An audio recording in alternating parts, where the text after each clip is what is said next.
Hey friends, Joe Owens here with JoeOwensCustomBaits.com. Man, you guys got me working hard today, putting together spinner baits and jigs, and a busy time of year, and we appreciate it. Thank you so much. You know, while I'm putting together these jigs, I thought it would be the perfect time to take just a minute and show you the head style that we use for our flipping jigs, show you the skirts, how I put the skirts on. But more importantly, you know, I've noticed, because I'm a YouTuber myself, and I've noticed that when I get on YouTube, there are about 1 billion videos on there, and they're all different of guys saying, well, this is what I do to my weed guards on my jigs. This is what I do to my skirts. So, you know, let me show you real quick what we do, and hopefully it'll help you out in your jig fishing. Okay, first off, you want to start with a good head. I want you to take a real close look at this jig head. Notice first off, it's got a narrow head design. That is extremely important. Notice here, it's got a recessed line tie. Me personally, if my jig did not have a recessed line tie, I would not buy it. I think that's absolutely crucial. Also, when you buy your jig heads, you want to get a jig head that's got a fairly flexible weed guard. Some jigs, they have glue and stuff here where the weed guards have been put in and they're real stiff.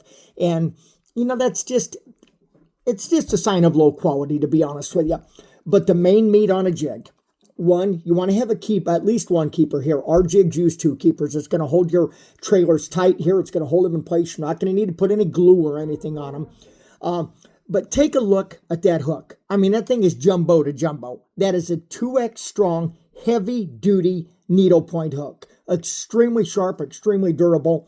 So there's your jig head. Next, you want to use good quality trailers. On our flipping jigs, even, you know, when I'm fishing my own flipping jigs, I'll use Big Craws sometimes and things like that I've done other videos on.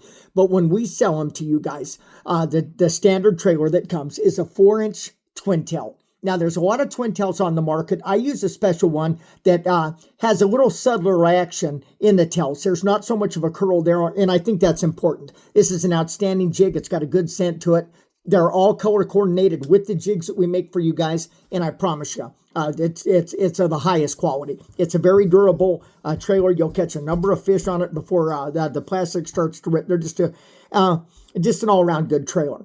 And then come to skirt themselves. We use what they call a 3-tab skirt. And what I mean by that is we use three full tabs on each skirt. The way that I look at it, I'd rather have you guys buy a jig from me and say, well, the skirt's a little bit too thick, I'm going to pull a few strands out, opposed to getting the jig out there and saying, oh, this bum jacked me on some skirt material and, you know, didn't sell me a quality jig. But we use the finest skirts available, in my opinion, and that's because I make them. And that's also one of the reasons when you check out our jigs, you'll notice whether it's our flipping jigs, our swim jigs, football head jigs, it doesn't matter.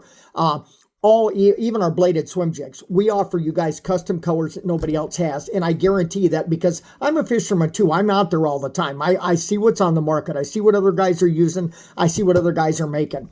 So with that, here you go. Okay, you take the jig head, okay?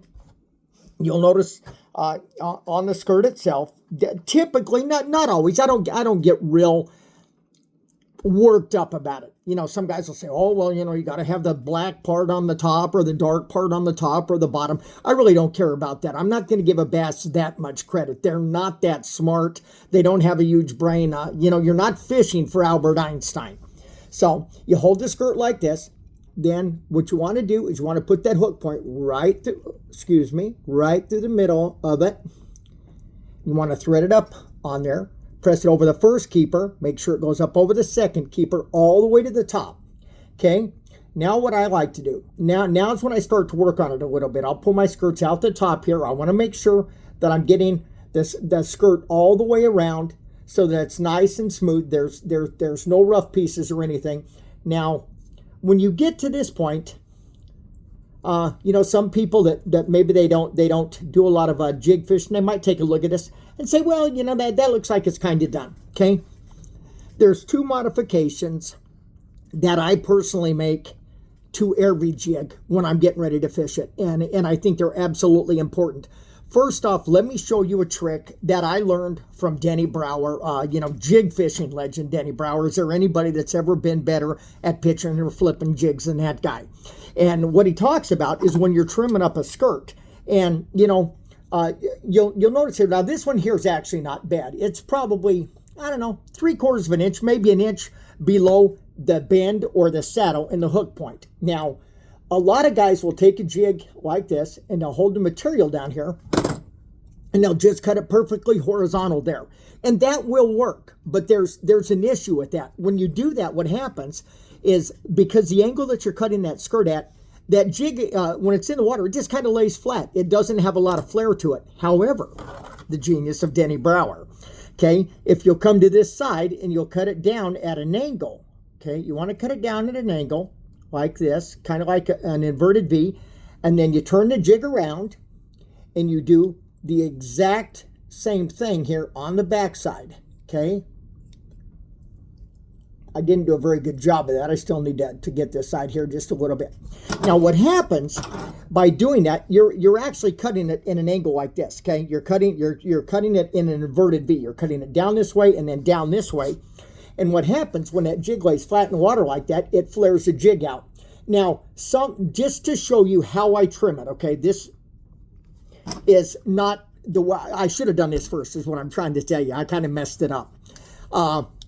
If I was going to fish this jig like this, you see the saddle and the bend of the hook, I'd come 1/4 inch below it and trim up everything. And the reason that you do this, and this is absolutely crucial, let's assume for a minute that you got a great big crawfish trailer on there and your skirt's way back here. Number one, the skirt material is going to be sticking to your plastic trailer, so it's going to completely kill the action. But number two, and this is a big deal, if you're pitching out like that and the skirt material is sticking to the trailer, then theoretically the claws could come up and they could block your hook point, keep you from getting fish. The other thing is, and this is something that we hear a lot of people ask us, do you trim the weed guard? How do you trim the weed guard? Well, again, if you go to YouTube and you ask the experts, or even go to like Bass University and you see the experts, they all seem to have a different way of doing it. So I'm just going to show you what I've learned over 40 years of jig fishing that consistently works for me. Okay. First off, understand that the most flexible part of this weed guard is the top part. Okay. Physics tells you come down here, it gets stiffer, right? Okay. So I try not to shorten this any more than I absolutely have to, because all you're really doing when you shorten up this weed guard, if you say cut an inch off this, all you're doing is making the whole weed guard stiff, and that really doesn't help you at all, okay? If I'm in an area where the cover's real thick and I feel that I need to cut just a little bit here, what I'll do is take a pair of side cutters and I'll come right here, see if I can do this. I'll come right here to the top of this, and I will just take just a little bit right off the top. See, having a hard time seeing to do that. And see how that's just kind of, see how I just kind of trim that kind of square at the top? And now, see, you still got the length here, but what you did is you made that more flexible. Okay, does that make sense? Now, if that still wasn't working, if I still needed to thin out the weed guard, the best way that I know to do it is you take the weed guard here, and what you want to do is you want to take these side cutters, and you want to start right here, and you just come here, and you just, you don't want to get it completely down there too close, because what happens if you do that, then if you cut it right at the hole, then you have a chance of the weed guard actually coming out of the hole. So you want to come up about 1/8 of an inch. Okay, now that's just an example. I want to show you what I did. You see where I cut it there? Okay, you just come right here about 1/8 of an inch up, and you want to cut like a percentage of those fibers out of there. Now you still have the length here that you need, but you trimmed it here and you trimmed it just here on the top at an angle. So you see how flexible that is? You will catch bass all day long on that. Now, the other thing, and this is, again, I hate to overcomplicate this, but this is really important. When you're putting on a jig trailer, whether it's a little 4-inch twin tail like this, whether it's a big cross, single tail, paddle tail, it doesn't make any difference. The main thing, there's two things. When you first put it on, make sure that you come right in the very center of that plastic. That's absolutely crucial. The other thing is, come back far enough so that when you push this trailer up,